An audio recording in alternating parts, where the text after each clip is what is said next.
দামি মডেলের bike R15 নিয়ে রকি ঢাকা বিশ্ববিদ্যালয়ের ক্যাম্পাসের ভেতর প্রবেশ করে।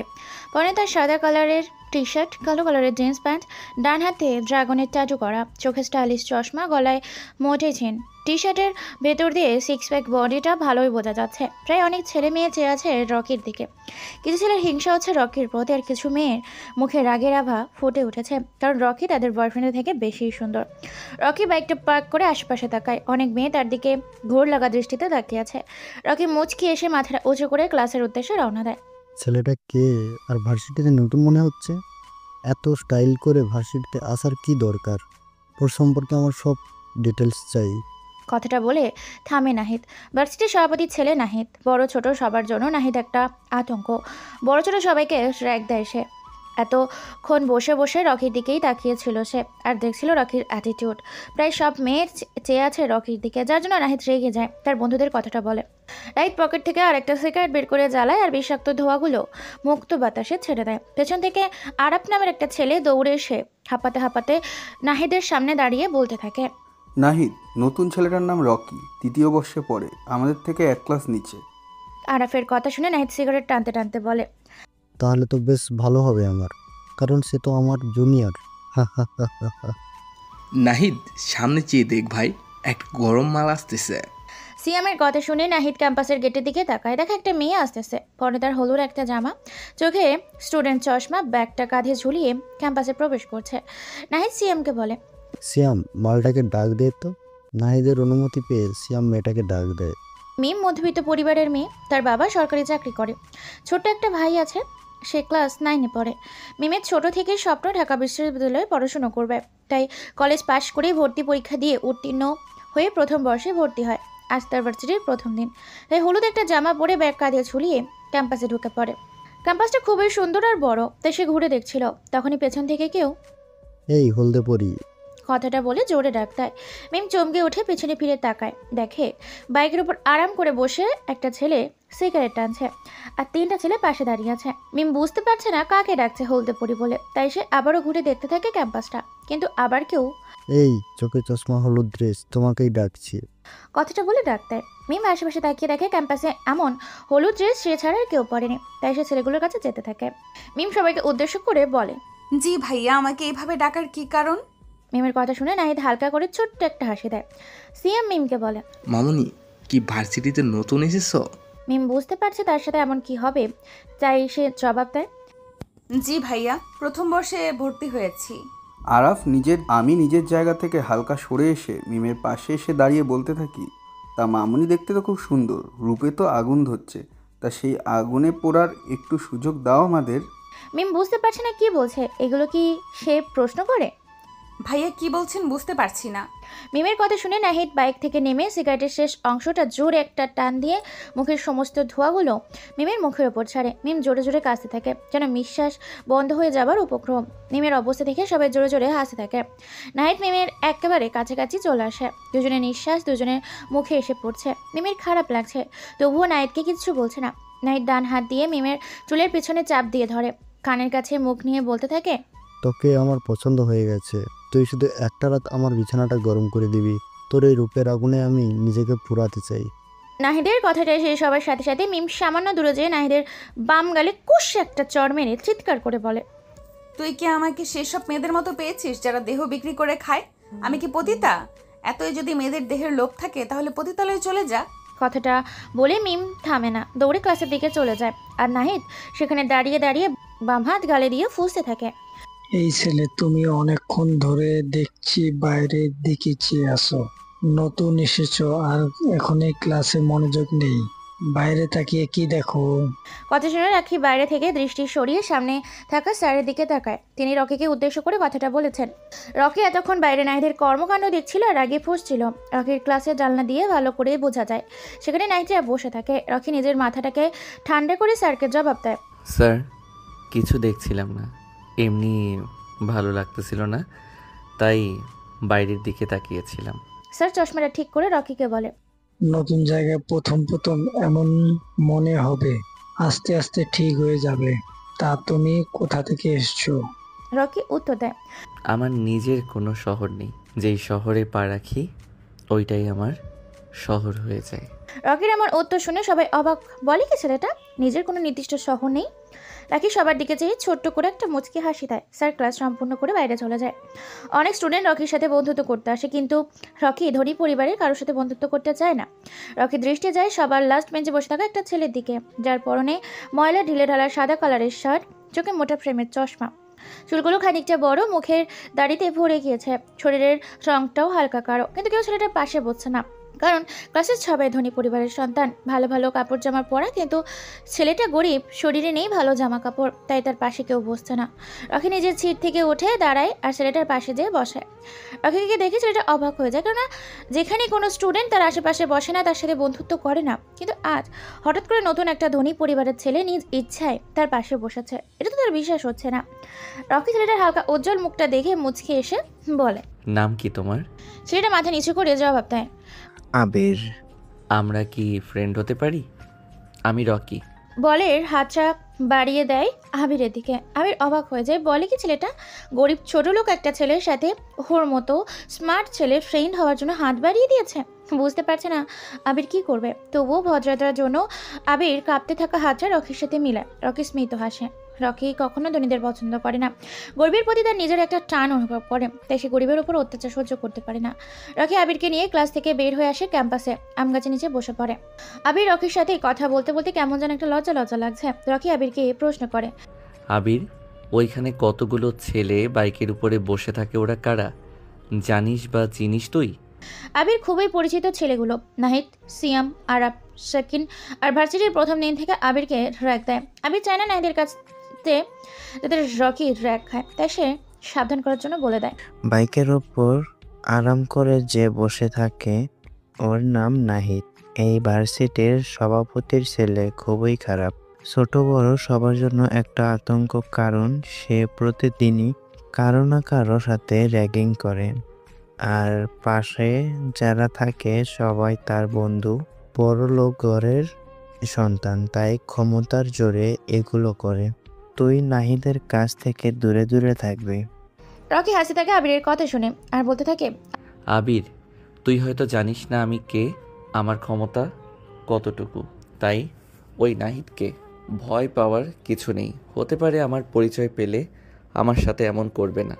আমি দেখি সে আমার সাথে কি কি করতে পারে। আবিরের সন্দেহ দৃষ্টিতে তাকিয়ে থাকে রকির দিকে। সে বুঝতে পারছে না রকির কি এমন ক্ষমতা আছে যার কারণে সে নাহিদকে ভয় পাচ্ছে না, তাই সে প্রশ্ন করে ফেলে, রকি, তোর কি এমন ক্ষমতা যার জন্য তুই নাহিদকে ভয় পাচ্ছিস না? রকির কাছে আবিরের করা প্রশ্নটা ভালো লাগে, কিন্তু রকি এখনই তার পরিচয় কাউকে দিতে চায় না, তাই আবিরকে বলে, আবির, তুই কি MK মিস্টার কিংকে চিনিস? আবির মাথা নাড়ায়, যার মানে সে MK কে চিনে। জানিসই তো তার কি ক্ষমতা আছে। আমার একটা বড় ভাই আছে যে MKর সাথে কাজ করে। এখন যদি নাহিদ আমার সাথে খারাপ কিছু করে, তাহলে বড় ভাইকে বললে সে এসে নাহিদকে যা করার তাই করবে। তবে আমি দেখতে চাই সে আমার সাথে কিছু করে কিনা। রকির কথা শুনে আবিরের কেমন যেন বুকের ভেতর প্রশান্তির বাতাস বয়ে যায়। অনেক দিনের কিছু আশা পূরণ হতে যাচ্ছে। আচ্ছা রকি, তুই তো কত ধনী পরিবারের সন্তান, কিন্তু তুই নিজে স্মার্ট হয়ে কেন একটা বস্তির গরিব ছেলের সাথে ফ্রেন্ডশিপ করলি? তুই চাইলেও তো কত ধনী ছেলে মেয়েদের সাথে বন্ধুত্ব করতে পারতি, কিন্তু তা করিসনি কেন? রকির নিজের চোখ জোড়া বন্ধ করে সামনে ভেসে ওঠা তার মায়ের রক্তাক্ত দেহটার কথা। সে দীর্ঘশ্বাস ফেলে আবিরকে জবাব দেয়, জানিস, আমিও তোর মতো কোনো এক সময় গরিব বস্তিতে থাকতাম, কিন্তু সময়ের সাথে সব বদলে আমার জীবনটা উচ্চ শিখরে পৌঁছে গেছে। আমার মান নিষেধ, ধনী পরিবারের সন্তানের সাথে যেন চলাফেরা না কি, আর এমনিতেই আমার এই বিলাসিতার জীবন ভালো লাগে না। তাই মূলত আমি তোর সাথে বন্ধুত্ব করেছি, এই আর কি। রকির এরকম উত্তরে রকির প্রতি আবিরের শ্রদ্ধা বৃদ্ধি পায়। আবির আবারও রকিকে প্রশ্ন করে, আচ্ছা রকি, তখন যে স্যার তোকে জিজ্ঞেস করেছিল তুই কোন শহর থেকে এসেছিস, তখন এমন রহস্যময় উত্তর দিয়েছিস কেন, সেটা বল। রকি মুচকি এসে জবাব দেয়, আর কি না, আমি রহস্যময় ছেলে হতে পারি, কিন্তু সব জায়গায় রহস্যময় কথা বলি না। আমার ওই কথার মানে চাইলেই স্যার বের করতে পারবে। এখন তোকে আর বলতে হবে না, তুই নিজেই আমার কথার উত্তর পেয়ে যাবি। কথাটা বলে রকি বসা থেকে উঠে দাঁড়ায় আর আবিরকে বলে, চল আবির, তোকে বাসা পর্যন্ত ড্রপ করে দিয়ে আসি। আবিরের বসা থেকে উঠে দাঁড়ায় আর রকিকে বলে, ভাই, তুই গরিবের সাথে চলাফেরা করতে পারিস, কিন্তু গরিবের বাড়িতে যেতে পারবি না, কারণ গরিবদের বাসার অবস্থা অনেক খারাপ, যা তুই সহ্য করতে পারবি না। রকি মুচকি আসে, চোখটা বন্ধ করে ছোটবেলার কিছু স্মৃতি তার চোখের সামনে ভেসে ওঠে। রকি আবিরের পিঠে হালকা করে বাড়ি দেয়, পকেট থেকে বাইকের চাবিটা বের করে হাতে ঝাঁকাতে ঝাঁকাতে বাইকের কাছে যায়। রকি বাইকটা জোরে টান দিয়ে আবিরের সামনে এসে থামে, হাতের ইশারায় বাইকে উঠতে বলে আবিরকে। আবির কিছু একটা ভেবে বাইকের পেছনে বসে যায়। ভার্সিটির অনেকের কাছে এটা যেন সহ্য হচ্ছে না, এত ধনী পরিবারের ছেলে একটা গরিব খ্যাত ছেলেকে তার বাইকের পেছনে বসিয়েছে। রকি বাইকটা ছোট একটা বস্তির সামনে থামায়। আবির বাইক থেকে নেমে রকিকে বলে, ভদ্রতার জন্য বলতাম বাসায় আসার জন্য, কিন্তু ব্যাচেলার মানুষ, একা থাকি, আবার বাসার পরিবেশ ভালো না, তাই বাসায় আসার জন্য বললাম না, কিছু মনে করিস না। রকি মুচকি এসে বলে, আরে তুই না বললেও আমি যেতাম, কিন্তু আমার কিছু গুরুত্বপূর্ণ কাজ আছে, যার জন্য আজ যেতে পারবো না। অন্য আরেকদিন অবশ্যই যাব, তুই না করলেও। আবিরের ছোটের কোণে হাসির রেখা ফুটিয়ে রকিকে বিদায় জানায় আর ভাবতে থাকে রকির সম্পর্কে। হঠাৎ কোত্থেকে যেন আবিরের কাছে উদয় হলো এক অজানা অচেনা আগন্তুক, আর এসেই ভাইয়ের মতো বন্ধুর হাত বাড়িয়ে দিল। রকি, আমি পরের বার এমপি নির্বাচন করতে চাই, তুমি এটার ব্যবস্থা করে দিবে। কিছুক্ষণ আগে মেয়র সাদ্দাম খান রকিকে দেখা করার জন্য ডাকে। আবিরের নামে নামিয়ে দিয়ে রকি সাদ্দামের বাগানে বাড়িতে চলে আসে। দুজনের সামনাসামনি বসে আছে, কারো মুখে কোনো কথা নেই। সাদ্দাম জানে রকি ঠান্ডা মাথায় খেলোয়াড়, তাই সে নিজে থেকে রকিকে উদ্দেশ্য করে কথাটা বলে। রকি কিছু বলে না, পকেট থেকে সিগারেটের প্যাকেট বের করে একটা সিগারেট জ্বালায় আর বিষাক্ত ধোঁয়াগুলো নাক দিয়ে ছাড়তে থাকে। সাদ্দাম জানে রকির এই একটা বদ অভ্যাস আছে, সেটা হলো সে সিগারেটের ধোঁয়া নাক দিয়ে বেশি ছাড়ে। রকি একটু শব্দ করে হাসে, সেই হাসিতে লেগে আছে রহস্যের কিছু আভা। সাদ্দামকে বলে, সাদ্দামের কথা শুনে রকি শব্দ করে হেসে বলে, সাদ্দাম ভাই, সবাই জানে গুরুত্বপূর্ণ কথার সময় আমার হাসি আসে, কী জন্য হাসি পায় জানি না আমি, তবে আমার মাইন্ড খেলার জন্য হাসাটা খুবই প্রয়োজন। আমি জানতাম আজ হঠাৎ কেন আমাকে ডেকেছেন, তাই হেসেছি। তবে পরের বার এমপি নির্বাচন করতে হলে তো রফিক চৌধুরীকে সরিয়ে দিতে হবে। সাদ্দাম পকেট থেকে একটা সিগারেট বের করে টানতে থাকে আর রকিকে বলে, আমি জানি তুমি চাইলে কোনো কিছু ব্যাপার না, তবে রফিক চৌধুরীকে এত সহজে সরানোটা আমার মনে হয় না।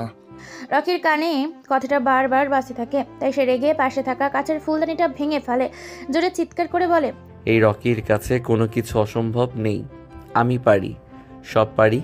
আমি রফিক চৌধুরী কেন, আরও উপরের কাউকে মারতে আমার সময় লাগবে না, একটা ফোনই যথেষ্ট। আপনি পরের বার এই সিটির এমপি হবেন। সাদ্দাম মুচকি হাসে, সে জানে রকি পারে না এমন কোনো কাজ নেই। রকি একবার যেই কাজে হাত দেয় ওইটা ছিনিয়ে নেওয়ার বুক আছে তার। রকি, তোমার কি অতীতের কথা মনে পড়ে?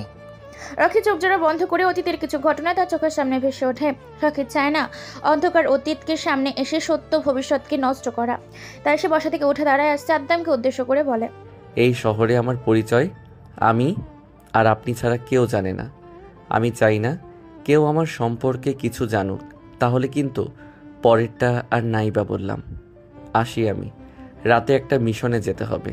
শহরে নতুন এসে ঝামেলাটা না করলেই পারতে, তা আজ রাতে তার শেষ দিন। হয়তো কোনো এক পাপিষ্টের গরিবদের কাছ থেকে টাকা লুটে নিজের ব্যাংক ব্যালেন্স বাড়াচ্ছে। কথাটা বলে রকি মেইন দরজা খুলে বেরিয়ে যায়। সাদ্দাম চাইলেও রকিকে আটকাতে পারবে না, তাই সে বৃথা চেষ্টা করেও লাভ নেই। ঢাকার একজন প্রভাবশালী ব্যবসায়ী আহাদ চৌধুরী আজ মিরপুরের অফিসে বড় একটা মিটিং ছিল, যার জন্য আসতে একটু রাত হয়েছে। গুলশানের নির্জন এলাকা দিয়ে গাড়িটা চালাচ্ছে আহাদ চৌধুরীর ড্রাইভার শামীম। আহাদ চৌধুরী ভেতরে বসে বসে মোবাইল চালাচ্ছে, চারিদিকে অন্ধকার, দূরে দূরে দেখা যাচ্ছে ল্যাম্পপোস্টের আলো। হঠাৎই শামীম দেখতে পায় রাস্তার মাঝখানে বাইকের ওপর আরাম করে বসে আছে কোনো আগন্তুক, মুখে তার জ্বলন্ত সিগারেট।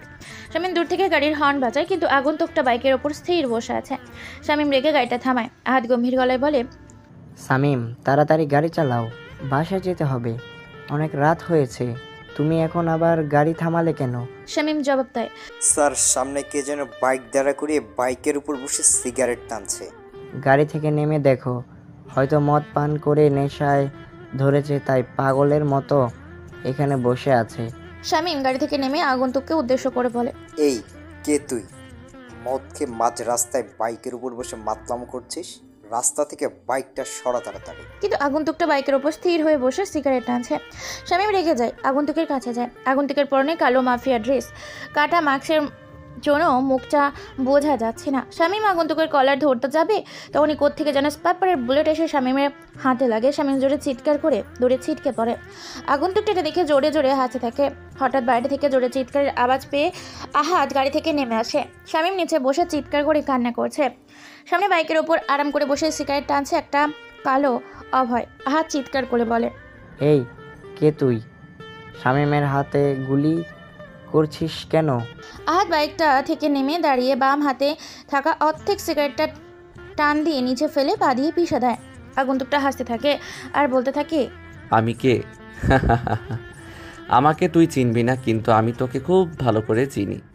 ঢাকার অন্যতম ড্রাগ ব্যবসায়ী, গরিবের টাকা লুটে নিজের ব্যাংক ভরতেছিস, গুন্ডা দিয়ে চাঁদা তুলিস, আর সবার সামনে ভালো মানুষের মুখোশ পরে আছিস। এগুলো কেউ জানে না। আহাদ অবাক হয়ে যায়, এত কিছু করে কিন্তু কেউ জানে না তার গোপনে করা ব্যবসার কথা। তাই আহাদ ভয়ে ভয়ে বলতে থাকে, কে তুমি? আর আমার সম্পর্কে এগুলো কি করে জানো? আগন্তুক মক্সের ভিতর মুচকি হেসে জবাব দেয়, আমি তোর সম্পর্কে আরও অনেক কিছু জানি। 3টা বউ তোর, কিন্তু কোনো বউ এ কথা জানে না। রাতের পর রাত মেয়ের নেশায় ডুবে থাকিস তুই। আরও শুনবি? এবার আহাদ কান্না করে দেয়। তুমি এগুলো জানো কিভাবে? প্লিজ ভাই, বিষয়টা আমাদের মধ্যে রেখে দেও। তুমি এভাবে শামীমকে গুলি করলে কেন? কি চাও তুমি? বলো, আমি দিয়ে দিব এখনই। তবু আমাকে কিছু করো না প্লিজ। আগন্তুকটা জোরে জোরে হাসে থাকে। তুই আমাকে কি দিবি? এখন তো আমি তোকে তোর জীবনটা ভিক্ষা দিতে পারি, কিন্তু আমি তা করব না, কারণ আমার একটা সমস্যা আছে। তুই আমার অপছন্দের কিছু কাজ করেছিস যেটা আমার সহ্য হয়নি, তাই তোকে আজ একেবারে শান্ত করতে চলে এলাম। ভাই বলেন, আমি আপনার অপছন্দের কি কাজ করেছি যার জন্য আমার সাথে এমন করছেন? তুই গরিব দুঃখীদের টাকা মেরে খাস, তাদের কাজের সঠিক পারিশ্রমিক দিস না। ভাই, এখন থেকে সব সঠিকভাবে দিব। আমাকে ছেড়ে দেন প্লিজ। ভাই, আপনাকে কত দিতে হবে বলেন, আমি দিয়ে দিব।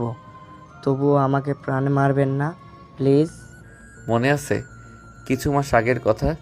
তোর একটা বিল্ডিং তৈরি করতে যেয়ে 50 জন শ্রমিক মারা গেছে, কিন্তু তুই একটা মৃত শ্রমিকের পরিবারকে 10,000 টাকা করে দিয়েছিস।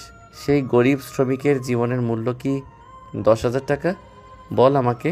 ভাই, গরিবের জীবনের কোনো মূল্য নেই। এরা বেঁচে থেকেও শুধু দেশের জনসংখ্যা বৃদ্ধি করছে। আর আমি এখন আপনাকে একটা অফার করছি। গাড়িতে 50 লক্ষ টাকার একটা ব্রিফকেস আছে। আপনি সবগুলো টাকা নিয়ে আমাকে ছেড়ে দেন। কথাটা শুনে আগন্তুকটা পেছন থেকে একটা ধারালো ছুরি বের করে আহাদের দিকে এগিয়ে যায়। আগন্তুকের কাণ্ডে হাত ভয় পেয়ে পিছিয়ে যায়, কিন্তু আগন্তুকটা হাতের ডান হাত ধরে কেটে ফেলায়। হালকা চাঁদের আলোয় দূর থেকে ল্যাম্পপোস্টের আলোয় স্পষ্ট বোঝা যাচ্ছে তাজা রক্তগুলো পিছঢালা রাস্তায় ঝরে পড়ছে। কনুই থেকে কবজি মাছ বরাবর কাটা হাতটা কাটা অংশটুকু রাস্তায় পড়ে আছে। আহাত ব্যথায় জোরে চিৎকার করে কান্না করছে। আগন্তুকটা জোরে হাসতে হাসতে বলে, তোর কি মনে হয় আমি মাটি দিয়ে তৈরি না? আমি পাথর দিয়ে তৈরি। হতে পারে মাটির তৈরি কিছু মানুষ আজ কাগজের তৈরি টাকার কাছে বিক্রি হয়ে যাচ্ছে, কিন্তু আমি তেমন না। একটা গরিবের জীবনের মূল্য তোর কাছে 10,000 টাকা, কিন্তু তোর জীবনটার দাম অনেক বেশি, 50 লক্ষ টাকা। গরিব মানুষ পৃথিবীতে থাকা মানে পৃথিবীর জনসংখ্যা বৃদ্ধি পাওয়া। আরে ওদের মতো গরিব বেঁচে না থাকলে তোর মতো ধনীদের নিজের কাজ নিজে করে খেতে হতো। আমি যেই ডিসিশন একবার নিয়ে নেই সেটা ভাঙার ক্ষমতা কারো নেই। আহাদের ভয় আর ব্যথায় গলায় শুকিয়ে গেছে। এখন যদি পানি পান করতে পারতো তাহলে একটু শান্তি পেত। আহাদ এখন নিজের মৃত্যু যে নিজের সামনে দেখতে পাচ্ছে, সে কাঁপা কাঁপা গলায় বলতে থাকে, ভাই, আমাকে আরেকটা সুযোগ দেন। আমি আর কখনো এমন করব না। আমাকে আমার জীবনটা ভিক্ষা দেন প্লিজ। সুযোগ? এই রকি কাউকে দ্বিতীয়বার চান্স দেয় না। তোর সময় চলে এসেছে। বলেই ধারো ছুরিটা দিয়ে লম্বা করে বুকের বাঁ পাশে একটা আঁচড় দেয়। আহাদের মুখ দিয়ে রক্ত বের হয়ে রাস্তায় পড়তে থাকে। আগন্তুকটা ছুরিটা দিয়ে আবারও আহাদের পেটের মাঝ বরাবর ঢুকিয়ে দেয়। আহাদ নিচে পড়ে যায়। চোখ জোড়া খোলা অবস্থায় পৃথিবীর মায়া ছেড়ে চলে যায়। আগন্তুকটা আহাদের মৃতদেহের পাশে একটা খঙ্কালের চাটু এগিয়ে বাইকটা নিয়ে গম্ভীর অন্ধকার রাজনীতিতে হারিয়ে যায়। ব্রেকিং নিউজ, কাল রাতে কে বা কারা যেন গুলশানের 14 নম্বর রোডে ঢাকার টপ বিজনেসম্যান আহাদ চৌধুরীকে মারাত্মকভাবে খুন করে পালিয়ে যায়। আহাদ চৌধুরীর লাশের পাশে ওনার গাড়ির ড্রাইভার শামীমকে আহত অবস্থায় পাওয়া যায়। শামীমকে ঘটনাস্থল থেকে হসপিটালে ভর্তি করা হয়। শামীমের জ্ঞান ফিরলে জিজ্ঞাসাবাদ করা হবে। আহাদ চৌধুরীর লাশটা ময়নাতদন্তের জন্য পাঠানো হয়েছে। এখনও কোনো ক্লু পাওয়া যায়নি খুন সম্পর্কে। আজ এই পর্যন্তই। এতক্ষণ আমাদের সাথে থাকার জন্য ধন্যবাদ। শহরের সব জায়গায় খবরটা ছড়িয়ে পড়েছে। আবির ভার্সিটি আসার সময় একটা দোকানে দাঁড়িয়ে চা খাচ্ছিল আর টিভিতে সংবাদটা দেখছিল। সংবাদ দেখে তার শরীরের লোম দাঁড়িয়ে যায়। আবার আহাদের লাশের পাশে কঙ্কালের ট্যাটু, পাশে বড় করে এমকে লেখা। তার মানে খুনটা মিস্টার কিং করেছে। ভাবতেই আবিরের ঘাম বেরিয়ে যাচ্ছে। সে এত কিছু না ভেবে ভার্সিটির দিকে রওনা দেয়। রকি আজও তার R50টা নিয়ে ভার্সিটিতে প্রবেশ করেছে। ব্যাগটা পার্ক করে ক্লাসরুমের দিকে আসবে, তখনই কোত্থেকে যেন একটা মেয়ে এসে রকিকে জড়িয়ে ধরে। রকি অবাক হয়ে যায়। হঠাৎ করে অজানা একটা মেয়ে এমন কাজ করবে ভাবতেও পারছে না। এই কে আপনি? আর আমাকে এভাবে জড়িয়ে ধরার মানে কি? আমি নীলা, তোমার সাথেই পড়ি। কাল তোমাকে দেখে তোমার ওপর ক্রাশ খেয়েছি। জীবনে প্রথম কোনো ছেলেকে দেখে আমার এত পছন্দ হয়েছে। আমি তোমাকে ভালোবাসি। হোয়াট? কি বলছেন আপনি? আপনার মাথা ঠিক আছে? কালকের দেখায় আজই ভালোবেসে ফেলেছেন আমাকে? এগুলোকে ভালোবাসা বলা হয় না, আবেগ। সব কিছুদিন পর সব ঠিক হয়ে যাবে। রকি, সত্যি আমি তোমাকে ভালোবেসে ফেলেছি। এটা আবেগ না, এটা আমার ভেতর থেকে আসা অনুভূতি। বিশ্বাস করো আমাকে, প্লিজ অ্যাকসেপ্ট করে নাও আমাকে। দেখেন নীলা, আপনাকে আমি আজ প্রথম দেখেছি আর আজই ভালোবাসি বলে দিব এটা সম্ভব না। ভালোবাসার প্রধান অস্ত্র হলো মন। দুইটা মন মিল থাকলে ভালোবাসা হয়। কিন্তু আমি এখনও আপনার প্রতি কিছু ফিল করতে পারছি না, তাই এটাকে বোকামি ছাড়া আর কিছুই বলবো না আমি। আচ্ছা, সময় নাও, কিন্তু বেশি সময় আমি দিতে পারবো না। আর একটা কথা, তুমি এখন আমার জিনিস। কোনো মেয়ের দিকে চোখ তুলে তাকাবে না। বুঝতে পারছো আমার কথা? রকি বিরক্ত বোধ করছে। নীলার সাথে কথা বলতে মেয়েটা বেশি কথা বলে, যা রকির একটুও ভালো লাগে না। তাই মাথাটা নাড়িয়ে ক্লাসের দিকে চলে যায়। ক্লাসে এসে চোখ চায় পেছনের সিটে আবিরের সাথে কিছু ছেলে মজা করছে, আর আবির মাথা নিচু করে তার সহ্য করছে। রকির যেন এটা সহ্য হয় না, তাই রেগে সেখানে যেয়ে বলতে থাকে, এখানে কি হচ্ছে? সবাই আবিরের সাথে এমন করছো কেন? পেছন থেকে রকির গলার আওয়াজ পেয়ে সবাই পিছন ফিরে তাকায়। দেখে রাগী মোডে দাঁড়িয়ে আছে। ছেলেগুলোর মধ্যে থেকে ইয়াসির নামের ছেলেটা হাসতে হাসতে বলে, সবাই দেখ, আবিরের বড় লোক বন্ধু চলে এসেছে। শালা যে কি করছে কি জানে, তার জন্য রফের মতো ধনী একটা ছেলে খ্যাটার সাথে বন্ধুত্ব করেছে। এই ছেলে, মুখ সামলে কথা বলো। আবির প্রথমে এসে আমার সাথে বন্ধুত্ব করেনি, বরং আমি আগে যে বন্ধুত্বের হাত বাড়িয়ে দিয়েছি। তোমাদের যা বলার আমাকে বলো। আবিরকে এগুলো বলছো কেন? রকির কথা শুনে সবাই অবাক। রকি ছেলেটাকে বলে কি এত ধনী হয়ে গরিব ছেলের সাথে নিজ ইচ্ছায় বন্ধুত্ব করেছে। ছেলেগুলো সেখানে আর দাঁড়ায় না, চলে আসে নিজ নিজের সিটে। রকি যে আবিরের পাশে বসে পড়ে। আবির মাথাটা উঁচু করে রকিকে বলে, রকি, আমার জন্য তোকে অনেক কথা শুনতে হবে। এর চেয়ে ভালো হবে তুই আমার সাথে আর বন্ধুত্ব না রাখ। আবিরের কথা শুনে রকি মুচকি এসে বলে, বন্ধুত্ব যখন করেছি সেটা ধরে রাখার শক্তি আমার আছে। কথায় আছে না যে পিছু লোকে কিছু বলে, ঠিক তেমনই অনেকে অনেক কিছু বলবে, কিন্তু তোকে থামা যাবে না। তাহলে তুই উচ্চ শিখরে পৌঁছাতে পারবি। আচ্ছা আবির, তুই আমাদের ক্লাসের নীলা নামের মেয়েটাকে চিনিস? হুম, ভালো করেই চিনি। কেন, তুই হঠাৎ নীলার কথা জিজ্ঞেস করছিস কেন? কিছু হয়েছে? না, তেমন কিছু হয়নি। ক্লাসে আসার আগে আমাকে প্রপোজ করেছে, কিন্তু আমি সময় নিয়েছি। বলতে পারিস বিরক্ত লাগে মেয়েটাকে। এখন নীলার সম্পর্কে তুই যা জানিস আমাকে বল। নাহিদের ছোট বোন নীলা খুবই রাগী একটা মেয়ে। আমাকে একদমই সহ্য করতে পারে না। গরিবদের দু চোখে দেখতেই পারে না। বড়লোকের মেয়ে ভাব একটু বেশি দেখায়। ভালো না মেয়েটা, আমার কাছে মনে হয়। এবার তুই ভেবে দেখ, সম্পর্কে করবি নাকি করবি না। আমার কাছেও মেয়েটা ভালো মনে হয়নি। আবার সামনে আসলে না করে দিব। আর আমি ভালো মেয়ে না পেলে এই সবে জড়াবো না।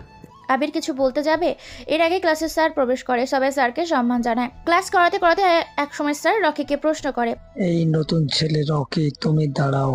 রকি বসা থেকে উঠে দাঁড়িয়ে বলে, জি স্যার। স্যার এমন একটা প্রশ্ন করে যা শুনে রকি মুচকি এসে জবাব দিতে শুরু করে।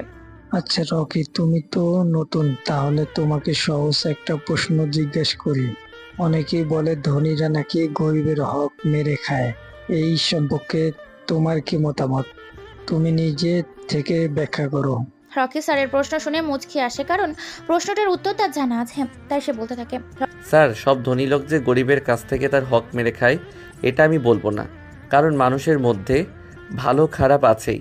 হয়তো কিছু লোক মনে করে গরিবের হক মেরে নিজে আরও ধনী হয়ে যাবে, আবার কিছু লোক নিজের সম্পদ কমানোর জন্য গরিব দুঃখীদের দান করে দেয়। এই শহরে এমন অনেক প্রভাবশালী লোক আছে যারা গরিবের হক মেরে খায়, কিন্তু দেখা গেছে কিছুদিন পরই সে কোনো কঠিন রোগে আক্রান্ত হয়ে মারা যাচ্ছে। আমি জানি না কেন ধনীরা গরিবদের সাথে এমন করে, তবে আমার জীবনের একটা বড় লক্ষ্য এই গরিব দুঃখীদের জন্য কিছু একটা করে যাওয়া। স্যার, আমার অবস্থানটা যতই দূরে বা বড় হোক না কেন, গরিবের সাথে কেমন যেন একটা আত্মার সম্পর্ক প্রকাশ পায় আমার মাঝে। আমি এখানে কারো প্রিয় হওয়ার জন্য মিথ্যে মিথ্যে কথা বা উদ্দেশ্য করিনি। যতটুকু পেরেছি নিজ থেকে উপস্থাপন করেছি। ধন্যবাদ। রকি, তুমি ঠিক বলছো। আমাদের সবারই উচিত গরিবদের জন্য নিজের সাহায্যের হাত বাড়িয়ে দেওয়া। রকি অনুমতি নিয়ে নিজের সিটে বসে ক্লাস সম্পূর্ণ করে। ক্লাস শেষ করে বাইরে বেরিয়ে যায় আবির আর রকি। আজ প্রচণ্ড গরম পড়েছে। গ্রীষ্মের দুপুর, সূর্য মামা মাথার ওপর সোজা কিরণ দিচ্ছে। রকি আর আবির আম গাছের নিচে যেয়ে বসে পড়ে। কারো মুখে কোনো কথা নেই। পিনপথের নীরবতায় বিরাজ করছে দুজনের মধ্যে। নীরবতা ভেঙে প্রথম রকি বলা শুরু করে, কিরে আবির, চুপ করে আছিস কেন? মন খারাপ নাকি? না রে, বসে বসে তোর কথা চিন্তা করছি। রকি অবাক হয়ে বলে, আমার কথা আবার কি চিন্তা করছিস? আবির মুচকি হাসি দিয়ে বলে, তুই একজন ধনী পরিবারের ছেলে হয়েও গরিবের প্রতি তোর কত ভালো ভালো ধারণা, কিন্তু কিছু ধনী ছেলে মেয়ে আছে যারা গরিবদের যেন সহ্য করতে পারে না। তুই তাদের তুলনায় কত আলাদা, এটা চিন্তা করছিলাম। রকি মুচকি হাসে। আবির শোন, যখন তোর কাছে অনেক অনেক টাকা থাকবে তখন তুই ভুলে যাবি যে তুই কে, আর যখন তোর কাছে টাকা থাকবে না তখন সমস্ত পৃথিবী ভুলে যাবে তুই কে। রকি, তুই কি জানিস তুই খুবই রহস্যময় কথা বলিস। জানি আমি রহস্যময় কথা বলি, কিন্তু তা বের করার জন্য রহস্যময় লোকের প্রয়োজন। রকি, সকালের সংবাদ দেখেছিস? কাল রাতে কে বা কারা যেন আহাদ চৌধুরীকে মেরে পালিয়ে গেছে। আহাদ চৌধুরী? সেটা আবার কে? আমি তো চিনি না। তবে সকালে ভার্সিটিতে আসার সময় অনেকের মুখে বলতে শুনেছি আহাদ চৌধুরী নামে কাউকে সন্ত্রাসীরা মেরে পালিয়ে গেছে। তুই ঢাকায় থাকিস আর আহাদ চৌধুরীকে চিনিস না? আহাদ চৌধুরী হচ্ছে ঢাকার টপ বিজনেসম্যান, কিন্তু লোকটা বেশি ভালো ছিল না। কেন? উনি আবার কি করেছে?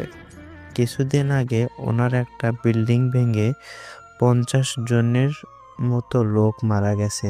সবাই আমাদের বস্তিতেই থাকতো। মৃত শ্রমিকদের পরিবারকে ক্ষতিপূরণ হিসেবে 10,000 টাকা করে দিয়েছে। ওনার কাছে একজন গরিব শ্রমিকের জীবনের মূল্য মাত্র 10,000 টাকা। তাই আমার কাছে মনে হয়েছে আহাদ চৌধুরীর মৃত্যু হওয়াতে অনেকেই খুশি। আমার কি মনে হয় আবির আহাদের খুনটা হয়েছে তার এই অপকর্মের জন্য।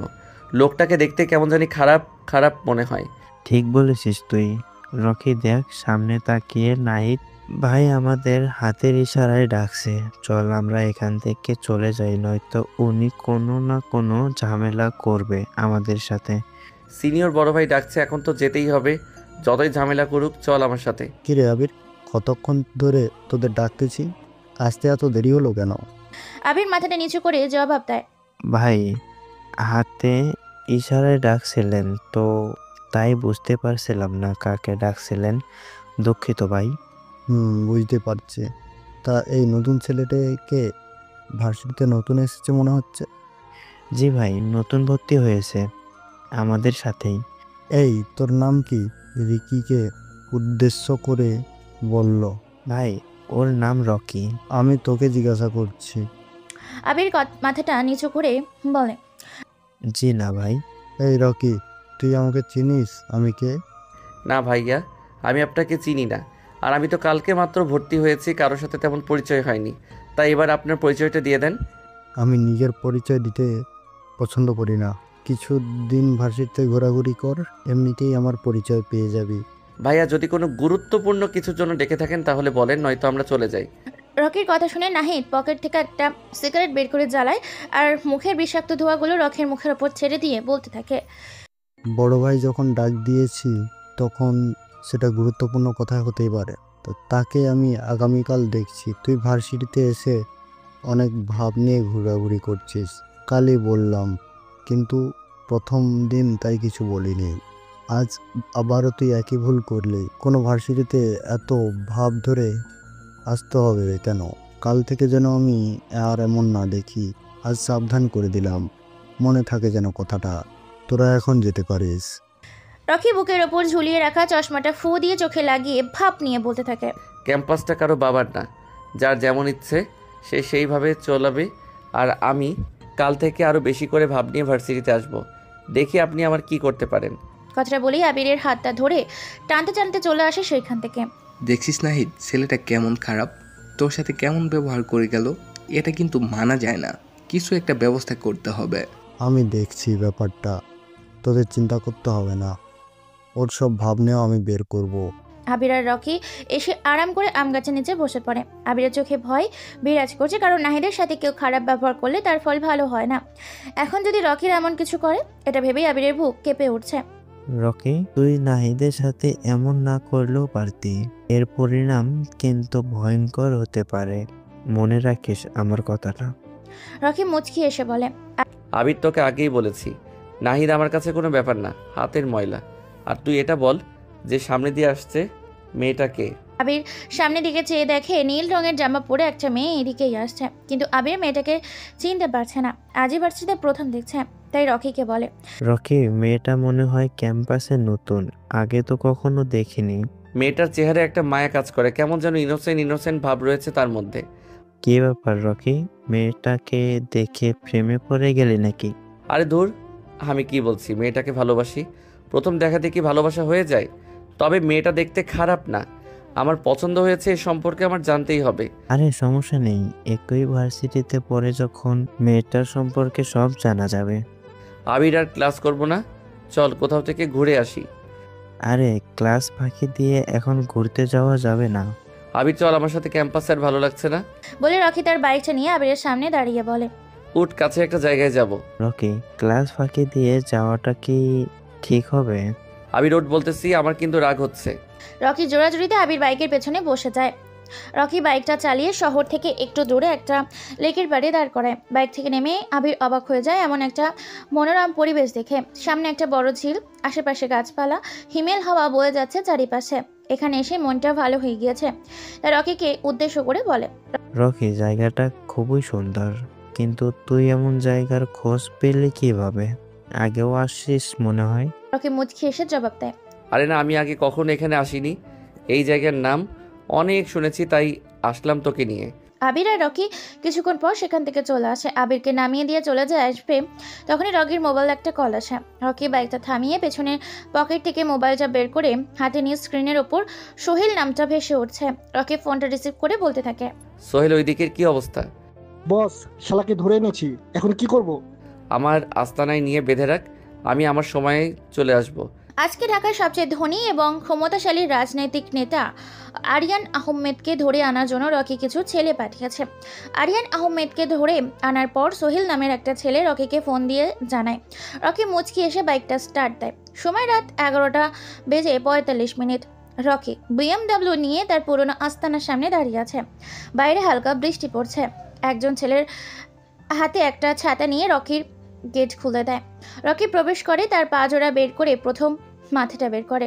পরনে তার কালো ড্রেস, কালো হাতা, হাত মোজা, পায়ের ওপরের অংশ কাঁচা, লম্বা হুডওয়ালা টুপি, মুখে মাস্ক দিয়ে মুখটা ঢাকা, হাতের থাকা অর্ধেক জ্বলন্ত সিগারেটটা কয়েকবার জোরে টান দিয়ে বৃষ্টির ভেজা রাস্তায় ফেলে রুমের দিকে যেতে থাকে। ছেলেটা ছাতা বন্ধ করে রুমের শাটারটা খুলে রকি ভেতরে প্রবেশ করে। 40 ওয়াটের একটা বাল্ব ছোট 8টা রুমকে হলদে আলোয় আলোকিত করে গেছে। সামনে চেয়ারে বাঁধা আছে আরিয়ান আহমেদ। তার চোখের অবস্থা বেশি ভালো না, চুলগুলো কপালে ছড়িয়ে ছিটিয়ে পড়ে আছে। ডান গালে মনে হয় কেউ জোরে চড় দিয়েছে, যার কারণে ঠোঁটের কোনায় রক্ত জমাট বেঁধে কালো হয়ে গিয়েছে। আরিয়ানকে শক্তিশালী ড্রাগস পুশ করার জন্য তার এখনো জ্ঞান ফেরেনি, তাই রকি হাতের ইশারায় পেছনে দাঁড়িয়ে থাকা আরিফ নামে ছেলেটার আরিয়ানের মুখে পানি মারার ইশারা দেয়। আরিফ আরিয়ানের মুখের ওপর পানি দেয়, যার ফলে সে কিছুক্ষণ পর চোখ মেলে তাকায় আর নিজেকে চেয়ারের সাথে বাঁধা অবস্থায় আবিষ্কার করে। আরিয়ান এটা দেখে উত্তেজিত কণ্ঠে বলে, ভাই কে আপনারা? আর আমাকে এখানে ধরে এনে বেঁধে রাখার মানে কি? আমার সম্পর্কে কোনো ধারণা আছে আপনাদের? দেখেন, ভালোই ভালোই বলছি, আমাকে ছেড়ে দেন, নয়তো আপনাদের সবগুলোর এমন অবস্থা হবে যা ভাবতেও পারবেন না। রকি মুচকি এসে বলতে থাকে, আমি কে সেটা তোর জানা লাগবে না, তুই কে সেটা সবাই ভালো করে জানে। কিন্তু কি বলতো, আমার জগতের সবাই আমাকে ভয় পায় আর আমার কথা শোনে এবং মানে। তোর ক্ষমতা সম্পর্কে সবার ধারণা আছে, কিন্তু এখানে তোর কোনো ক্ষমতাই কাজে লাগবে না। এটা আমার আস্তানা, এখানে আর কথা শোনাবে সবাই, তোকে ভয় পাওয়ার কিছু নেই। আমাকে এখানে ধরে আনার কারণ কি? আমার ভুল বা দোষ কি? এত অস্থির হচ্ছিস কেন? আমি বলবো তুই শুনবি। তোর কি দোষ বা ভুল? তুই তো ঢাকার টপ ধনীর মধ্যে একজন, আবার রাজনীতিও করিস, কিন্তু এত টাকার পাহাড় বানালি কিভাবে? আমার একটা ছোট বিজনেস আছে, সেটা থেকে আর পার্টি থেকে পার্টনারশিপ পাই, এগুলো দিয়েই তৈরি করেছি। রকি জোরে জোরে হাসতে হাসতে বলে, তুই যে মিথ্যা কথা বলছিস সেটা তোর চেহারার হাবভাব দেখে বোঝা যাচ্ছে। আমি সত্যি বলছি, বিশ্বাস করুন। আমাকে এগুলো ছাড়া আর কোনো ইনকাম করার সোর্স নেই আমার। কথাটা শুনে রকি রেগে যায়। পাশে থাকা শক্ত স্টিলটা দিয়ে আরিয়ানের বাম হাঁটুতে জোরে একটা বাড়ি মেয়ের বলে, আমি তোর সম্পর্কে সব কিছু জানি, তোর সব অপকর্মের কথা তুই নিজের মুখে স্বীকার করবি, এই জন্য তোকে প্রশ্নটা করেছি। আমি মিথ্যাবাদীকে একদম পছন্দ করি না, আর যারা বেশি কথা বলে তাদেরকেও পছন্দ করি না। তুই ঢাকার নাম করা একজন রাজনৈতিক নেতা, তুই মানুষের সেবা করবি, কোনটা করলে তাদের জন্য ভালো হবে সেটা করবি, কিন্তু তুই কি করিস? স্মাগলিং করিস, গরিবের হক মেরে খাস। মনে আছে ধানমন্ডিতে একটা ছোটোখাটো বস্তি ছিল, গরিব দুঃখীদের বাসস্থান ছিল, কিন্তু তুই কি করলি? সরকারি একটা বড় প্রজেক্টের জন্য সব গরিব দুঃখীদের সেখান থেকে বের করে দিলি। এই কাজটা করার পর থেকে আমার চোখে পড়ে গিয়েছিলি, তোকে ছোট একটা চান্স দিয়েছিলাম, কিন্তু তুই দ্বিতীয়বার একই ভুল করলি। এখন বল, এগুলোর জন্য তোকে কি শাস্তি দেওয়া যায়? ভাই আমাকে ছেড়ে দেন, আমার দ্বারা এমন ভুল দ্বিতীয়বার আর হবে না। কথাটা শুনে রকি উচ্চ স্বরে হাসতে থাকে আর বলে, ভাই আমি ভুল করে ফেলেছি, আমাকে মাফ করে দেন, আমাকে ছেড়ে দেন প্লিজ, আমার দ্বারা দ্বিতীয়বার আর এমন ভুল হবে না। আরিয়ানের এমন কথা শুনে রকি উচ্চ স্বরে হাসতে হাসতে বলে, তোকে কি ধরে এনেছি ছেড়ে দেওয়ার জন্য? দ্বিতীয়বার যাতে আর এই ভুল না করতে পারিস সেই ব্যবস্থা করার জন্য ধরে এনেছি তোকে। আরিয়ানের কাছে রকির কথাটা মোটেও ভালো লাগতেছে না। সে বুঝে ফেলেছে তার সময় শেষ আজকে।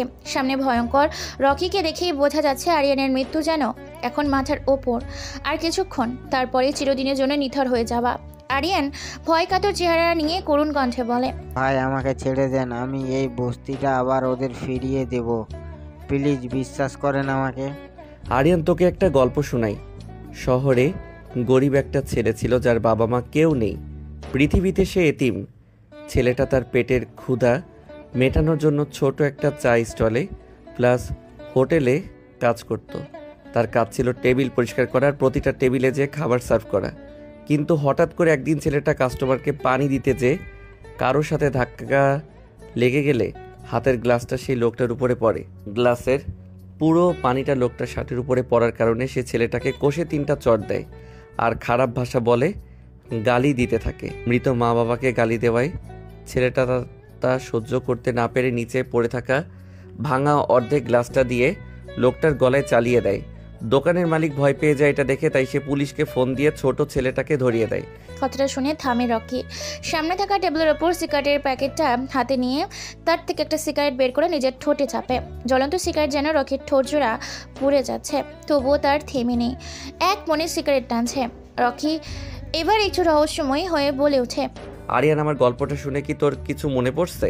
আরিয়ান রকির কথা শুনে অনেকটাই অবাক হয়ে যায়, যার কারণ রকি এতক্ষণ আরিয়ানের ছেলেবেলার গল্প বলছিল। প্রতিদিন রাতে ঘুমাতে যাওয়ার সময় আরিয়ানের চোখ জোড়া বন্ধ করতেই ছোটবেলার কিছু দৃশ্য তার চোখের সামনে ভেসে বেড়ায়। আরিয়ান যতই অতীত ভুলতে চায়, কিন্তু অতীত তাকে তত হ্রাস করে ফেলে। চাইলেও সে এটা ভুলতে পারে না। সে অবাক হয়ে রকিকে জিজ্ঞেস করে, কে তুই? আর তুই আমার ছোটবেলার কথা জানিস কিভাবে? রকি সিগারেটের আরেকটা টান দিয়ে বলে, তোকে আগেই বলেছি আমি কে, তা তোর না জানলেও চলবে। আর তোর ছোটবেলার গল্প আমার অজানা নয়। এখনও কিছু ঘটনা বাকি আছে, শুনতে থাক। ছেলেটার বয়স কম থাকায় তার শাস্তি কম হয়। দীর্ঘ 14 বছর পর ছেলেটা জেল থেকে ছাড়া পায়, চলে আসে পুরনো সেই বস্তিতে যেখানে সে ছোট থেকে বড় হয়েছে। বস্তির সবাই ছেলেটাকে মুন্না নামে চিনত। এলাকায় ছোটোখাটো মাস্তানি করত, কিন্তু একদিন ভাগ্য তার সহায় হয়। এলাকার সবচেয়ে ধনী ব্যক্তির বাড়িতে সে আর তার কিছু বন্ধু মিলে ডাকাতি করে। এইভাবে তারা একটা গ্যাং তৈরি করে ফেলে, যার লিডার হয়ে যায় মুন্না ভাই। কিছু বড় বড় রাজনৈতিক নেতার সাথে ঘোরাঘুরি করে রাজনীতিতে ঢুকে যায়। আস্তে আস্তে রাজনীতি করতে করতে ভালো পজিশনে পৌঁছে যায়। জনগণ তাকে আরিয়ান আহমেদ নামে চিনতে থাকে। আর এখন সে একজন ধনী এবং ক্ষমতাশালী রাজনৈতিক নেতা, আরিয়ান আহমেদ। তুই আমার সম্পর্কে এত কিছু জানলি কিভাবে? আমি জানি তুই সাধারণ কেউ না, কিন্তু তুই আমার সাথে এমন করে কি পাবি? তোর যত টাকা লাগে আমি দেবো, তবুও আমাকে এখান থেকে মুক্তি দে। থাক না কিছু কথা অজানা। মানুষ জাতিটাই এমন, সারা জীবন সফল জীবনযাপন করে মৃত্যুর সময় আফসোস করে মারা যায়।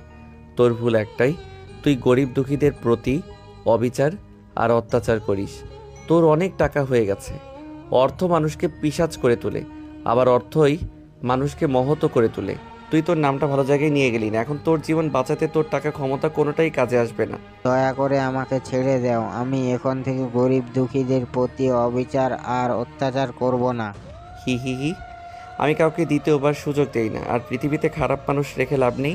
মানুষ নিজের মৃত্যু নিজেই কামনা করে। কথা বলে রকি পেছন থেকে একটা পিস্তল বের করে হাতে নিয়ে নাড়াচাড়া করে বলে, এই পিস্তলে 5টা বুলেট আছে, সবগুলোই তোর কপালে করব।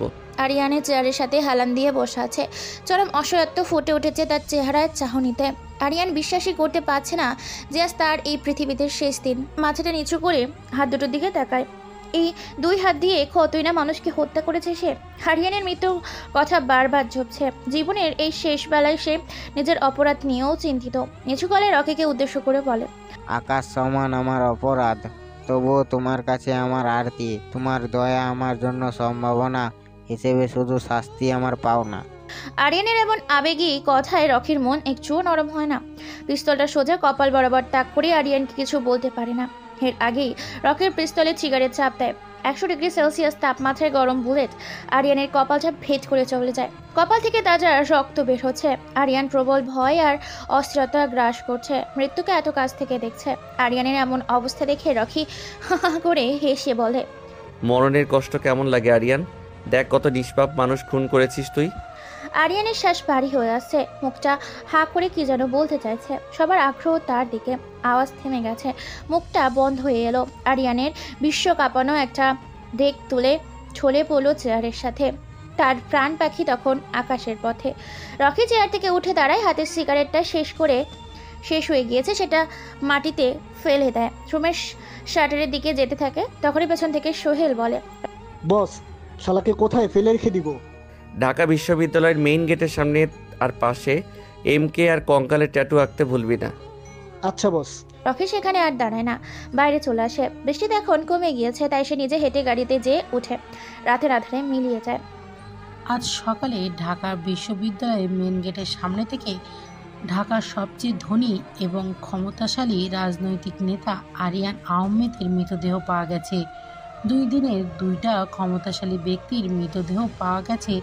এটা নিয়ে শহরে বিশৃঙ্খলা সৃষ্টি হচ্ছে।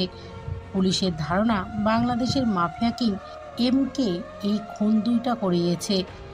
পুলিশ এখনও তদন্ত করে কোনো ক্লু বের করতে পারছে না। এতক্ষণ আমাদের সাথে থাকার জন্য ধন্যবাদ। আবির রকি ছোট্ট একটা চা স্টলে বসে চা খাচ্ছিল। তখনই টেলিভিশনে সাংবাদিকের কথাটা বলছে। এই কথাটা শুনে আবির রকিকে উদ্দেশ্য করে বলে, দেশে যে কি হচ্ছে বুঝতে পারছি না। একের পর এক খুন হয়ে যাচ্ছে। পুলিশ কি করে কে জানে। আবিরের কথা শুনে রকি মুচকি এসে বলে, টেলিভিশনে দেখলি কি বললো? খুনগুলো কে করেছে? এম কে করেছে। তার সম্পর্কে মনে হয় তোর কোনো ধারণা নেই। সারা বাংলাদেশের সবচেয়ে ভয়ঙ্কর মাফিয়া কিং। ছোট বাচ্চা না ঘুমালে মায়ের এম কে নাম বললে বাচ্চারা ভয়ে ঘুমিয়ে পড়ে। এমপি, মন্ত্রী, মেয়র যা আছে সব তার আন্ডারে। তুই এম কে সম্পর্কে এত কিছু কিভাবে জানিস? তুই কি কখনো তাকে দেখেছিস? হি হি হি। এম কে সম্পর্কে আমার অনেক কিছু জানা, যা সে নিজেও জানে না। আমি এম কে কীভাবে দেখব, সেখানে তার নিজের লোকেরাও আজ পর্যন্ত দেখেনি। এম কে দেখা যায় না, শুধু অনুভব করা যায়। কোনো ঝড়ের বেগে তার অস্তিত্বের বাতাস বোঝা যায়। কোনো এক অজানা শহরের শান্ত একটা ঠান্ডা মাইন্ড গেমার নামক ছেলে, যার পদবি এম কে দেওয়া হয়েছে। সে যেই শহরে পা রাখে ওই শহরটার ওর হয়ে যায়। শত্রুর মনে ভয়ানক কম্পন সৃষ্টি তৈরি করে। আবির সন্দেহ দৃষ্টিতে তাকিয়ে রকিকে বলে, রকি, তোর আসল পরিচয় কি? কে তুই? তুই কি আমাকে কোনোভাবে সন্দেহ করছিস? তাহলে সেটা ভুল। আমি তোর বন্ধু রকি। আমার কাছে তোকে কেমন যেন রহস্যময় লাগে। তুই এম কে সম্পর্কে এত কিছু জানিস? আমার মনে হয় না কেন পুলিশ প্রশাসন এত কিছু জানে, তাই তোকে একটু সন্দেহ করছি, এই আর কি। আমাকে আবার কি রকম রহস্যময় লাগে? আমি সবসময় এইরকম করে কথা বলতে পছন্দ করি।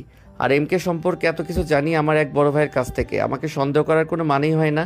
রকি, সামনে তাকিয়ে দেখ, নাহিদরা হাতে স্টিক নিয়ে আমাদের দিকেই আসছে। চল এখান থেকে চলে যাই। আবিরের কথা শুনে রকি পাশে তাকিয়ে দেখে নাহিদ, আরাফ, শিহাম আরও 3টে ছেলে, সবার হাতে মোটা স্টিক। রকি পকেট থেকে মোবাইলটা বের করে তাকে যেন একটা মেসেজ পাঠায়। আবিরের দিকে চেয়ে দেখে আবির ভয় পেয়ে আছে। রকি আবিরের পিঠে হালকা করে বাড়ি দিয়ে বলে, আমরা এখান থেকে কোথাও যাব না, এখানে বসে থাকবো। তুই কি পাগল হয়ে গেছিস? আমরা এখানে বসে থাকলে আমাদের কি করবে বুঝতে পারছিস? চল এখান থেকে। আবির আর সেখান থেকে যেতে পারে না। এর আগেই নাহিদের ছেলেপুলেরা চলে আসে। নাহিদ তার ডান হাতে স্টিকটা নিয়ে সোজা বাম হাতে আস্তে করে বাড়ি দিতে দিতে বলে, কিরে, পালিয়ে যাওয়ার ব্যবস্থা করছিলি নাকি? পালিয়ে যাব কেন? আবির হালকা ভয় পাচ্ছিল, তাই আমাকে চলে যাওয়ার জন্য বলছিল। হা হা হা হা। আবির ভয় পাচ্ছিল, কিন্তু তুই ভয় পাচ্ছিলি না আমাদের দেখে?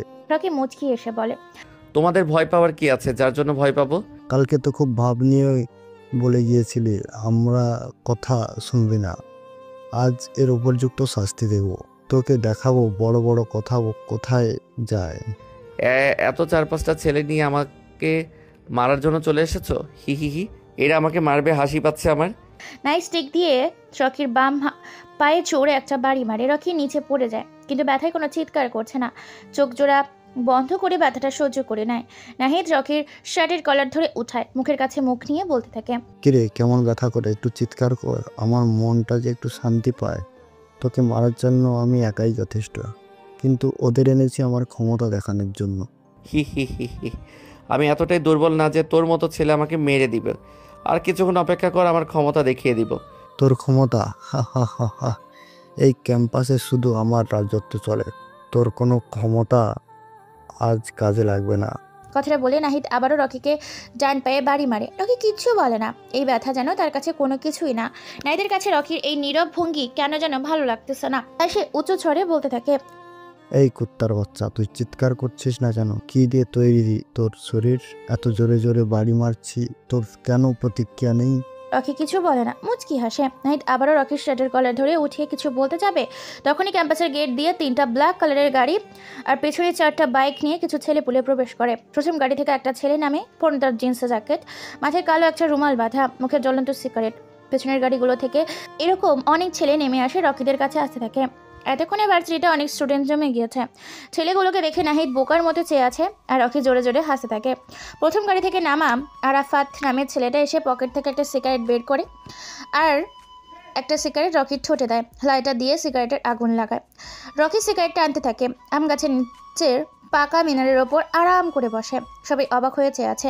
সবচেয়ে অবাক হয়েছে আবির, কারণ রকির এমন অ্যাটিটিউড দেখে আকাশের আশেপাশে থাকা কম বেশি সকল স্টুডেন্ট শক খায় রকির এমন অ্যাটিটিউড দেখে। রকির তার ডান হাতে আরাফাতের সামনে ধরে। আরাফাত পেছন থেকে একটা .38 এর পিস্তল বের করে রকির হাতে দেয় আর সিগারেট টানতে টানতে নাহিদকে উদ্দেশ্য করে বলে, কিরে নাহিদ, অবাক হয়েছিস মনে হয় হঠাৎ করে আমার এমন অ্যাটিটিউড দেখে? আসলে আমি চাইনি আজই এই শহরে আমার আসল পরিচয় প্রকাশ পাক। কিন্তু ভাগ্য বলে যে কিছু একটা আছে, এসব কিছু আজই শেষ করে দিতে চাই। তুই তোর বাবার ক্ষমতা দেখিয়ে মানুষকে ভয় দেখাস, কিন্তু আমি আমার ক্ষমতা নিজে তৈরি করে দেখাই, তাও আবার মানুষের ভালোর জন্য। খারাপ ধনী আর অহংকার দুটোকে আমি সবচেয়ে বেশি অপছন্দ করি। আমি নিজে খারাপ, কিন্তু সে খারাপ কাজ করে তাকে আমার পছন্দ না।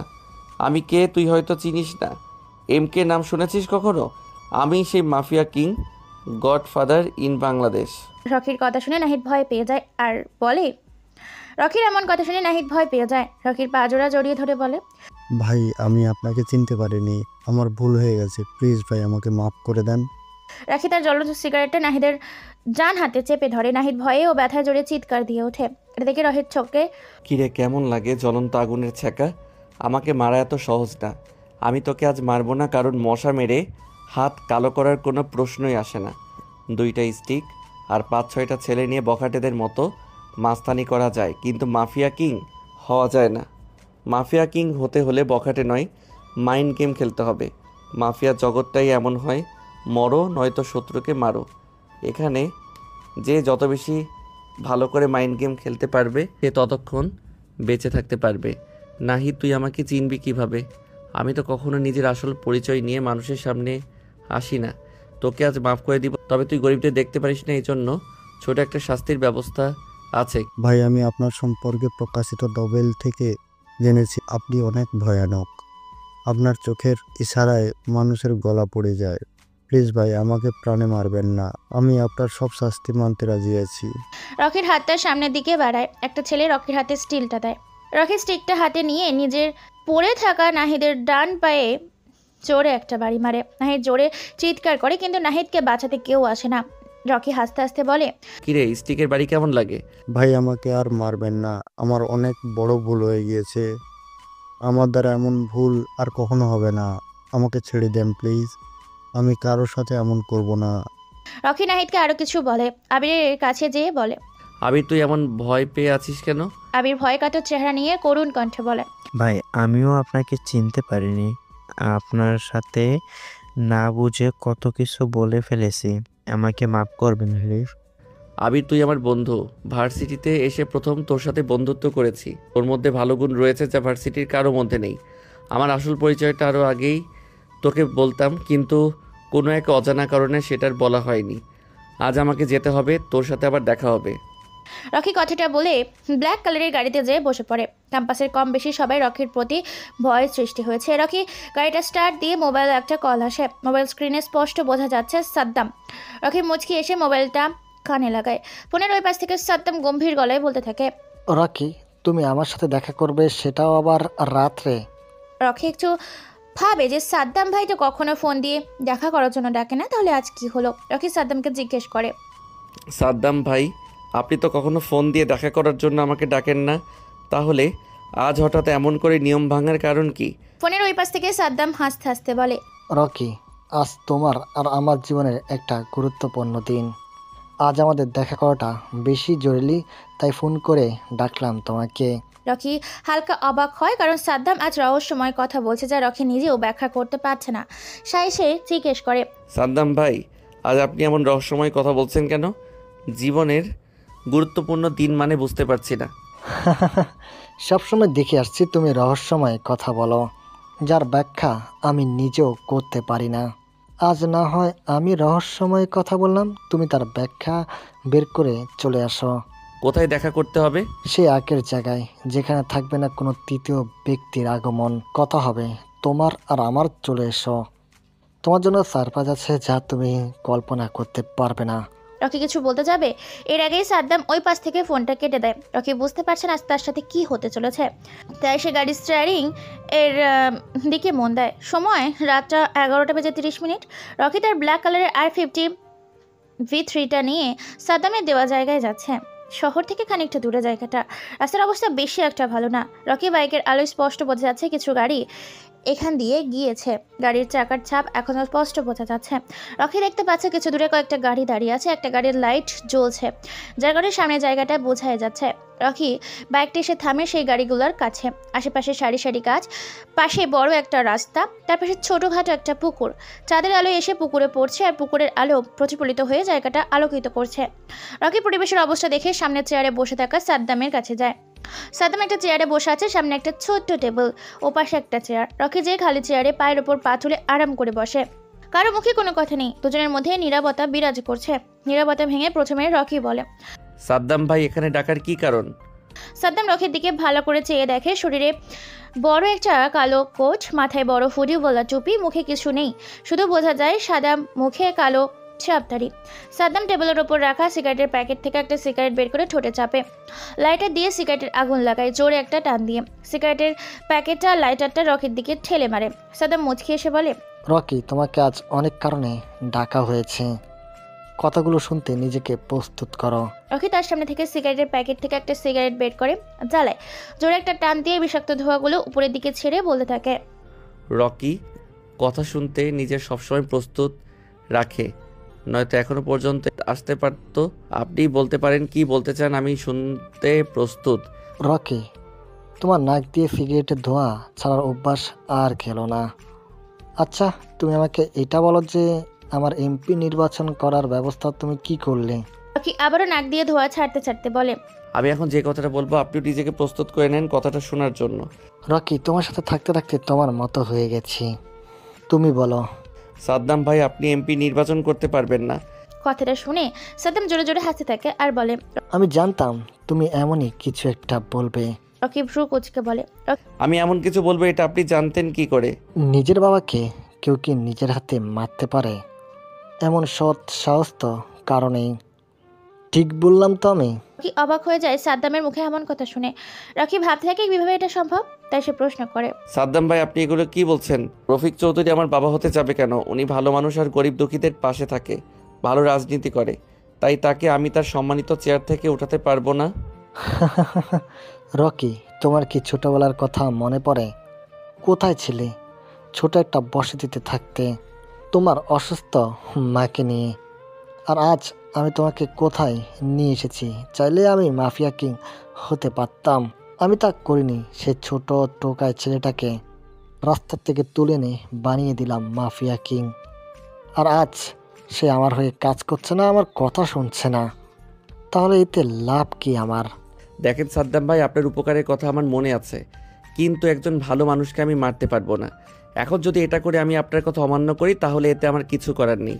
রকির কথা শুনে সাদ্দাম রেগে বলে, রকি, তোর বাবার কথা মনে আছে? ঢাকার টপ ধনী ছিল তোর বাবা, আমার খুব কাছের বন্ধু ছিল তোর বাবা। শুনবি কিভাবে কি হয়েছিল তোর বাবার সাথে তোর মায়ের? রকি যেন বিশ্বাস করতে পারছে না সাদ্দাম ভাইয়ের কাছে এর বন্ধু তার বাবা। তবে বুঝ হওয়ার পর রকি কখনো দেখেনি তার বাবাকে। মায়ের কাছ থেকে শুনেছিল তার বাবা নাকি অনেক ধনী ছিল। রকির অনেক জানার আগ্রহ ছিল তার বাবার সম্পর্কে, কিন্তু তার আর হয়ে ওঠেনি। তার আগে অল্প বয়সে রকির মা ক্যান্সারে আক্রান্ত হয়ে মারা যায়। শুরু হয়ে যায় রকির টোকাই জীবন। বস্তির কিছু ছেলের সাথে মিলে বোতল টুকাই করতো। রকি যখন 10 বছর বয়স তখন থেকে সাদ্দামের সাথে পরিচয়। আজ মাফিয়া কিং হবার পেছনে সাদ্দামের অবদান আছে। রকি একটু আবেগময় হয়ে সাদ্দামকে উদ্দেশ্য করে বলে, সাদ্দাম ভাই আমার অনেক জানার আগ্রহ ছিল কি আমার বাবা কি আমার পরিচয়, কিন্তু এখনো তা জানা হলো না। আপনি এখন আমাকে সব বলবেন। সাদ্দাম মুচকি এসে বলে, তোর বাবা ছিল এই শহরের টপ ধনীর মধ্যে একজন। আমাদের মধ্যে বন্ধুত্বপূর্ণ সম্পর্ক ছিল। বাচ্চাটিতে থাকতে আমি একটা মেয়েকে ভালোবাসতাম, কিন্তু সেই মেয়েকে আমি নিজের করে পাইনি। তার একমাত্র কারণ শুধুমাত্র তোর বাবা। আমি যে মেয়েকে ভালোবাসতাম তোর বাবাও সে মেয়েকেই ভালোবাসতো। মেয়েটা ছিল গরিব, তাই মেয়েটাকে কেউ মেনে নেয়নি। তাই বাধ্য হয়ে তারা দুজনে পালিয়ে বিয়ে করে। তার কিছুদিন পর তুই পৃথিবীতে আসিস। তোর আর তোর বাবা মার ভালোবাসা পরিপূর্ণ ছিল, যা আমার সহ্য হয় না। তাই একটা গেম খেলে তাদের সংসারটাকেই ভেঙে দেই। তোর বাবা তোকে আর তোর মাকে বাড়ি থেকে বের করে দেয়। আমি গিয়েছিলাম তোর মার কাছে, কিন্তু সে আমাকে ফিরিয়ে দেয়। তোর সম্পর্কে আমি সব জানতাম, চেয়েছিলাম তোকে একদিন মাফিয়া কিং বানাবো। আমার হয়ে কাজ করবি তুই। তোকে দিয়ে তোর বাবাকে মারতে চেয়েছিলাম আমি, কিন্তু তুই তাকে মারবি না, তাই আজকে তোকে এখানে ডাকা। রকির এতক্ষণ মন দিয়ে সাদ্দামের কথাগুলো শুনছিল। রকির হাতের সিগারেটটা পুড়ে প্রায় শেষ, তবুও রাগে সে জ্বলন্ত সিগারেট হাতে চেপে ধরে আছে। সামনে থেকে সিগারেটের পকেট থেকে আরেকটা সিগারেট বের করে টানতে থাকে। এভাবে বেশ গম্ভীর গলায় রকি বলে, আমার বাবার নাম কি, কি তার পরিচয়? বাবার সম্পর্কে জানার আগ্রহ অনেক। তোর বাবা হচ্ছে এই শহরের এমপি রফিক চৌধুরী, যাকে মারার জন্য তোকে বলেছিলাম। সাদ্দামের কথা শুনে রকি বসা থেকে উঠে দাঁড়ায়। পেছন থেকে একটা পিস্তল বের করে সাদ্দামের দিকে তাক করে। সাদ্দাম রকিকে কিচ্ছু বলে না। সাদ্দাম টেবিলের উপর হালকা ভর দিয়ে সিগারেটের প্যাকেট আর লাইটার নিয়ে পকেট থেকে একটা সিগারেট বের করে ছোটে লাগায়। মুচকি এসে কিন্তু কিছু বলে না। রকি অবাক হয়ে যায় সাদ্দামের এমন নিরাপত্তা দেখে। রকির শত্রুকে সামনে রেখে সময় নষ্ট করতে চায় না, সাইডে ট্রিগারের চাপ দেয়। এমন সময় কেউ পেছন থেকে শক্ত কিছু দিয়ে রকির পেছনে আঘাত করে। রকির হাত থেকে পিস্তলটা পড়ে যায়। ডান হাত দিয়ে মাথাটা পেছনে চেপে ধরে। মাথা ফেটে রক্ত বের হচ্ছে। রকি নিচে পড়ে যায়। সাদ্দাম আস্তে আস্তে রকির মাথার কাছে নিচু হয়ে দেখে রকির শ্বাস এখনও চলছে। সাদ্দাম বসা থেকে উঠে দাঁড়ায়, সিগারেট টানতে টানতে বলে, কতগুলো খুন করে মানুষকে ভয় দেখিয়ে মাফিয়া কিং হওয়া যায় না? আসল মাফিয়া কিং হতে গেলে মাস্টার মাইন্ড থাকা লাগে। বুকের ভিতরে সাহসের প্রয়োজন নেই, যা এই রকির ভিতরে নেই। ওকে পাহারা দেওয়ার জন্য পালা কুত্তার প্রয়োজন হয়, কিন্তু আমি একাই 100। রকি কথাটা বলে নিচে পড়ে থাকা পিস্তলটা হাতে পর পর গুলি করে। আশেপাশে দাঁড়ানো বডিগার্ডগুলো কারোর বুকে, কারো কপালে, কারো যে লাগে। সাদ্দামের পাশে থাকা দুইটা ছেলেগুলো গুলি করতে যাবে, তার আগে রকির পিস্তল থেকে দুইটা বুলেট বের হয়ে তাদের কপালে লাগে। সাদ্দাম এগুলো দেখে ভয় পেয়ে যায়। সাদ্দামের হাতে থাকা অর্ধেক পুড়ে যাওয়া সিগারেটটা মাটিতে পড়ে যায়। রকি এক লাফে নিচ থেকে উঠে চেয়ারটা টান দিয়ে পায়ের উপর পা তুলে বসে।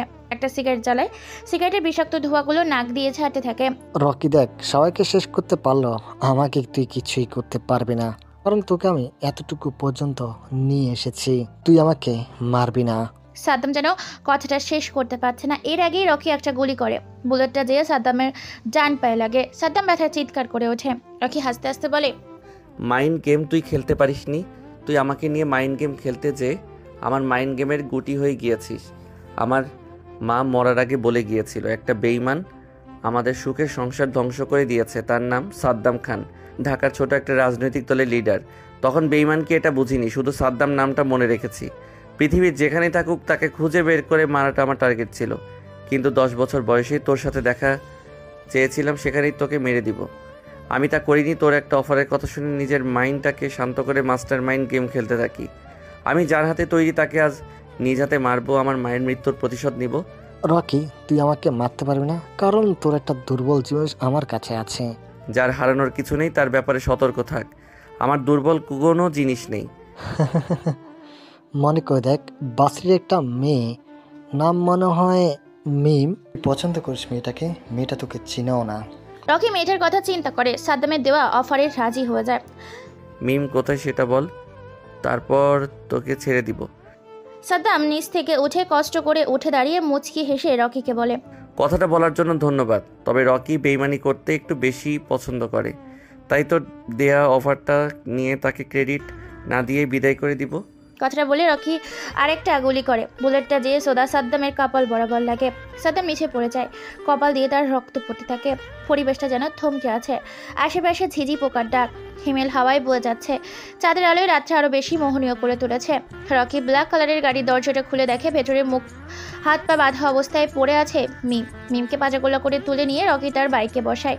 বাইক স্টার্ট দেয়। রওনা হয় অজানা এক গন্তব্যের উদ্দেশ্যে।